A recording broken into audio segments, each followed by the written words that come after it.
Thank you for joining me once again for another episode of Your Pleasure Incorporated. I'm your host, Ellen Nicholas Rathbone, sensuality consultant for 40 years. Thank you so much for joining me tonight on this very, very important topic of the habit of orgasm and masturbation.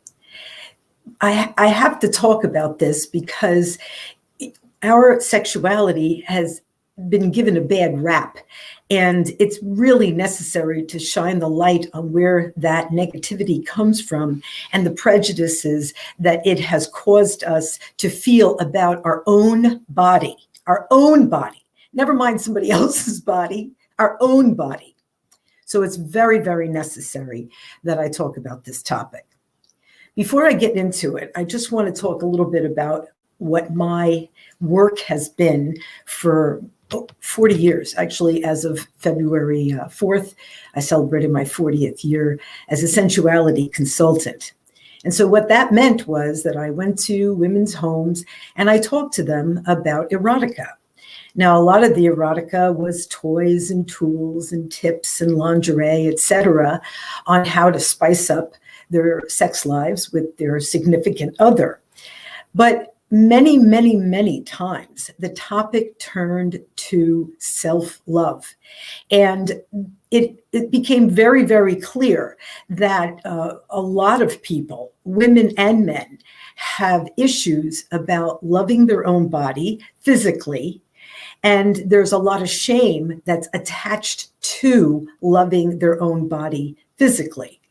And for guys, they want to, most men learn through masturbation how to have an orgasm. And it's perfectly fine when you're by yourself because there's nobody there to please but you. So you can do whatever you need to do and you can get it done as quickly as possible. If those kind of interludes with yourself are happening in your formative years, maybe you don't realize it, but you are establishing a habit. So what is a habit? Let's just get it clear, because habits are created and they actually cause grooves in your head, and they are something that we do to make our lives easier, and so that you can just do the habit and get through whatever it is. And so including having sex. But when it comes to having sex and having the pleasure of sex, it's not something that we necessarily want to just get through. It is one of the greatest blessings and healing modalities that the human has as a natural way to find balance. And it's with orgasm. Orgasm is light, it's energy, it's endorphins, it's everything good, it's everything the human being should have. Other species on alien planets wish they could have this ability. And we have it. But we relegate it to something that is dirty and animalistic. And we shame anyone who likes it too much, or they're dirty in our eyes. Now, where did this attitude about sexual pleasure being something that's sordid come from? Well, I can tell you where it came from. It came from the church. Those guys weren't having any sex at all. And so since they weren't having any, and they knew the population had to have it to continue, creating more members for the church, they could have it, but they couldn't enjoy it. And since women have so many wonderful erogenous zones from the top of the head to the soles of the feet, limitless amount of areas where pleasure can be stroked and brought about, because they are a creature like that, they were demonized. Now, we're waking up to all of this, but it's only because we talk about it. If we don't talk about it, then it stays in the dark. And it's really, really necessary that we understand that we are sexual beings. We need to have sex, just like we need to eat. But if we deny the fact that sex is something that we're going to have, it has repercussions, especially if it is done in an irresponsible way. That's when sex goes wrong, when it's in an irresponsible way. Two people who love each other, who are on the same emotional level, on the same love heart-to-heart level, they can't have a bad sexual relationship. It is the unequal partners that have the psychoses and the issues because they can't handle equality. So I don't want to talk about that tonight. We'll talk about that some other time because that needs to be addressed. But I just wanted to make the point that sex is supposed to be magnificent. It is not supposed to be over in 10 minutes. It is not supposed to be something we have to do because we're obligated to do it. We do it because it is phenomenally good for the body, the mind, and the spirit. And if you know how to bring about the most intense orgasm, then you are one of the very, very lucky few. Because lots of people have sex, but that does not mean that they are having satisfying sex. And maybe that's what's making it more of a drive. If you have satisfying sex, you need less of it. If you have a whole bunch of unsatisfying sex, you keep needing more because it's unsatisfying. So what is the difference? Now, for young men, it's important to understand that it is a habit. And if you establish this habit in your teenage years, and you're going to do it with masturbation, you have to learn how to take your time. You have to feel all the sensations that are going on inside of you. And when you feel like it's getting to just that point where any second now it's going to blow, that's when you squeeze the head and you bring yourself back. And then you start again and you bring yourself back. Practice that a few times. Feel the sensations that are going on inside of your arousal. Get familiar with them, because one of them is the hint that this is the point before the point of no return. And it's called the point of no return because once you get to that level of excitement, you cannot back up. You cannot. Your penis takes over, your mind has nothing to do with it, and you just go. But before that, you have all the control in the world, and you even get a warning when it's going to get into the point of no return. So if you want to have a lifetime of control and satisfied lovers and a reputation for being a kind, considerate, loving lover, then establish the habit of knowing where your control is, staying there, allowing your partner to enjoy her pleasure with your hardness, and then allow yourself to have your orgasm. Because as I've said before, and I'll say it again, she could have 10 orgasms and it will not impact whether you have your one or two. But if you have just one first, her chance of having an orgasm with your member is not going to, it's going to be like 0 to half, okay? And that's probably only because you go down on her afterwards. So nobody wants a half-hard penis. Learn how to control yourself. And if you do that, you will have a lifetime of satisfied lovers. And as Forrest Gump used to say, it'll be one less thing to worry about. Now, for the ladies out there, it's really important to understand that we have the best equipment for pleasure. Now, a lot of people think that the best place for an orgasm is the clitoris. And the clitoris is very, very sensitive, of course. But we have specialized equipment. We have sensitivity inside the vagina as well. and the area is called the Gspot. So we can have multiple orgasms from the inside of our body and singular and super intense orgasms from the outside of our body. And it takes time to stimulate those areas. Now, it's not just a focus on those areas, because if your lover comes at you and he's just going straight for the clitoris, that is very uncomfortable, very intense, not turn on at all.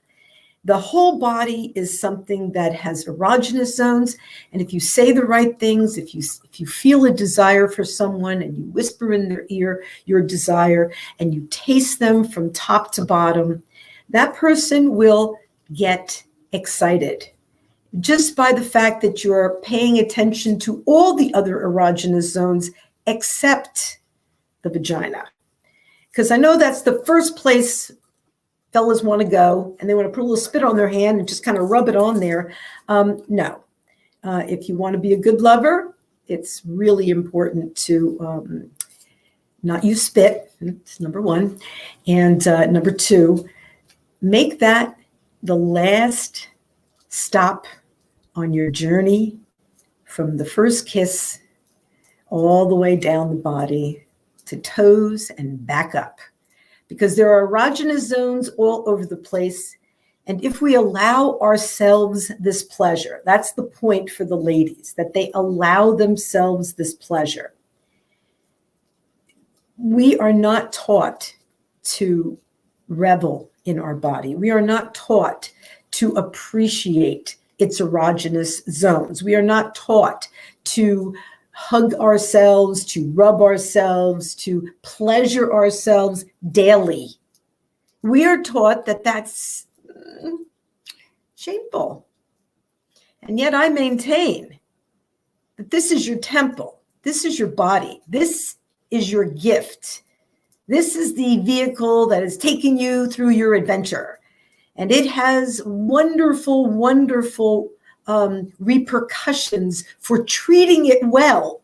Orgasm is one really nice way to treat your body well, but so is massage, and so is touching yourself and appreciating yourself.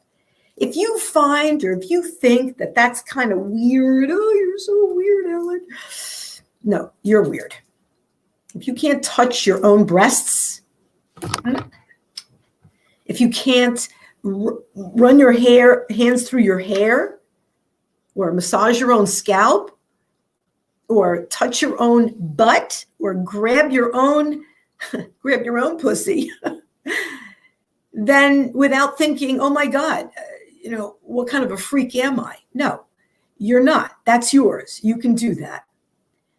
Others have to ask permission, of course, but when in the throes of passion, it's a really nice idea to be open to the possibilities of pleasure that are inherent from top to bottom. I mean, so many people have kissed on another person's neck, and it's just so incredibly excited. That's where all those hickeys came from. I mean, everybody gets hickeys because they know that when someone's nibbling on their neck, it's going to create such a rush of blood up into the head and then down to the genitals. Isn't that weird how that happens? But yeah, it does happen. And the right kind of breath inside of someone's ear mixed with just enough moisture to make it extremely exciting. Now, of course, you're not blowing in someone's ear with any kind of force, but breath and tongue together in ear is incredibly exciting. You want to make your way down from the top to the bottom and then back up again, and take your time. Believe it or not, foreplay should take about 20 to 30 minutes. It really should take more, but you know what? Let's not do that, because let's not make it too long, because then everybody will say, oh, I don't have a half an hour. I don't have an hour to spend making love. Yeah, because everything else you're doing is so much better for you than the orgasm, the pleasure, the connection, the growth, the healing that takes place when you are truly making love. But I get it. I live in this country. I understand there's other stuff that has to get done. But when you're investing time in that one area of your life, remember that it deserves its due time. And do not shortchange yourself. Life is a series of moments, and we are all the sum total of each of our moments. And if you've had a lifetime of sexual pleasure and connection and joy and the light that fills you up when you have true, beautiful sexual pleasure, it makes you younger. It makes you stronger. It gives you clarity. It's phenomenal for your mental, physical, and spiritual health. So I would encourage you to be good to yourself and take your time.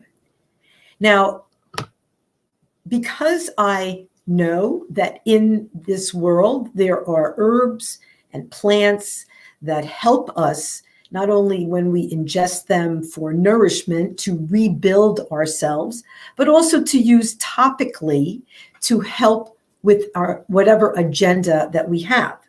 So since we're talking about sexual pleasure and orgasm today, the one product that I would have to recommend above all is this cannabis-infused intimate oil called Bliss by Ananda.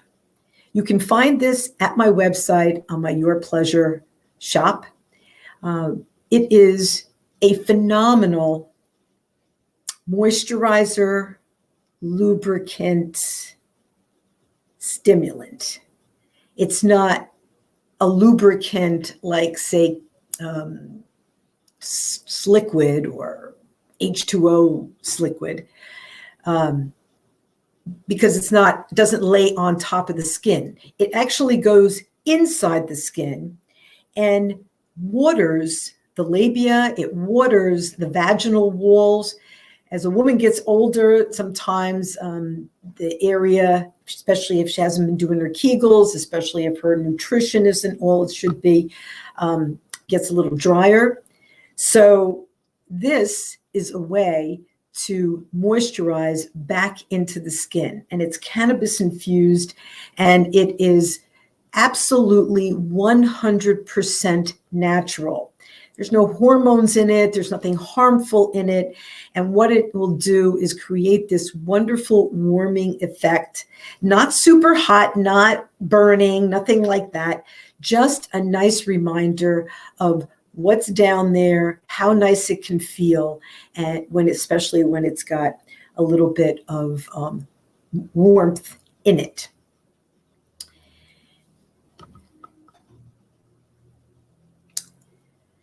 Masturbation has been given a bad rap.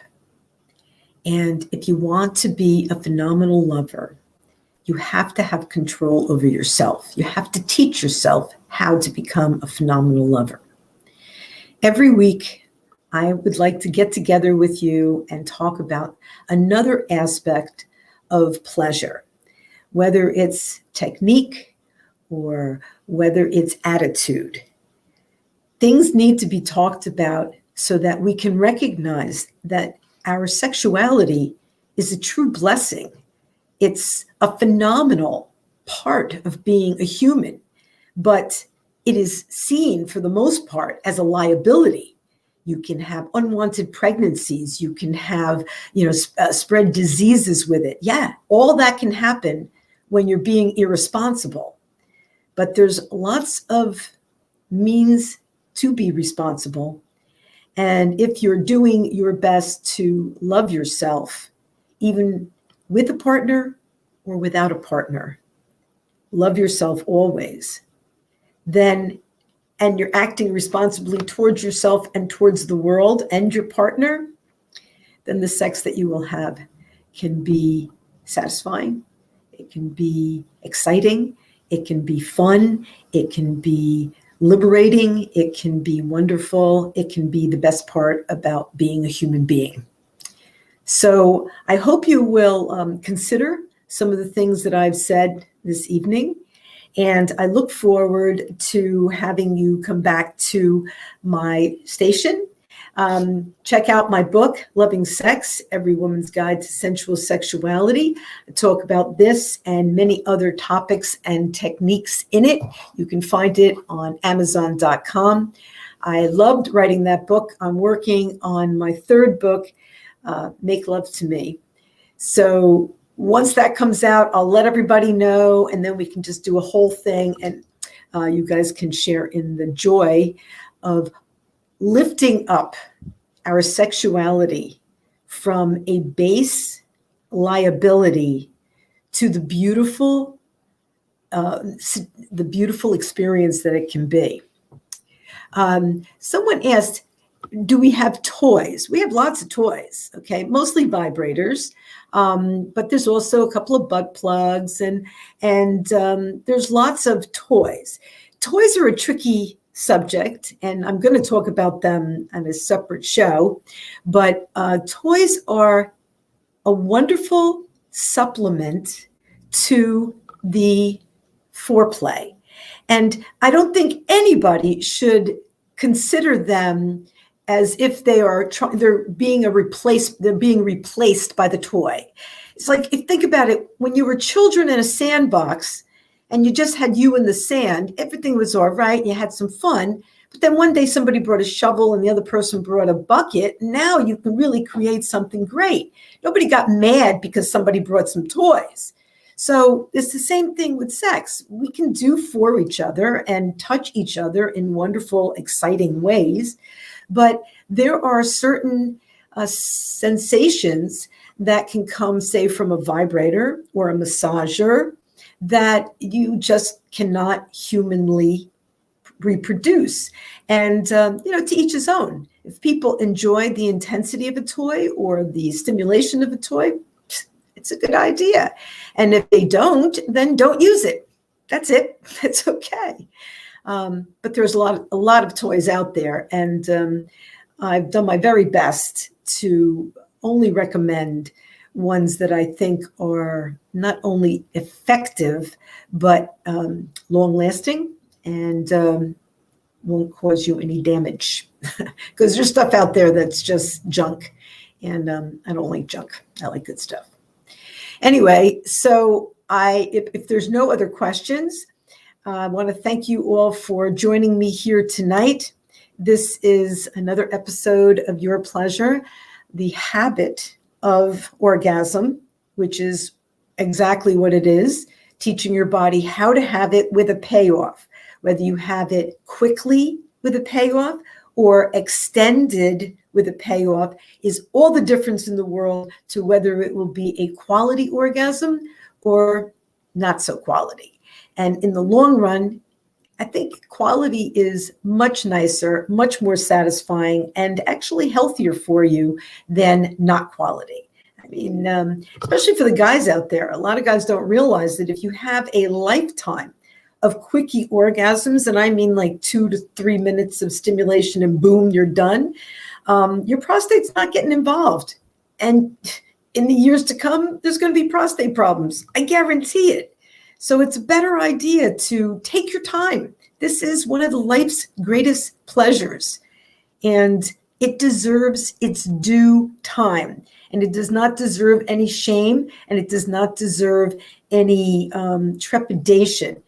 This is a private thing that you do either by yourself or with a loved one that you share intimacy with. And it's really one of the most beautiful relationships you can have when it's equal, when it's responsible, and when it's truly loving. So I want to thank you all for joining me tonight. If there's no other questions, I want to peace out. I want to say namaste to everyone. I see your soul, and I know that we're all going to grow together. Join me next week for another episode of Your Pleasure, where we will once again talk about pleasure. And I think next week we will talk about toys, because I have some phenomenal toys that I think are just excellent, and I want to share them with you. So join me next week, 8 o'clock, same time, same place. Thank you so much for joining me tonight. Namaste. Bye for now.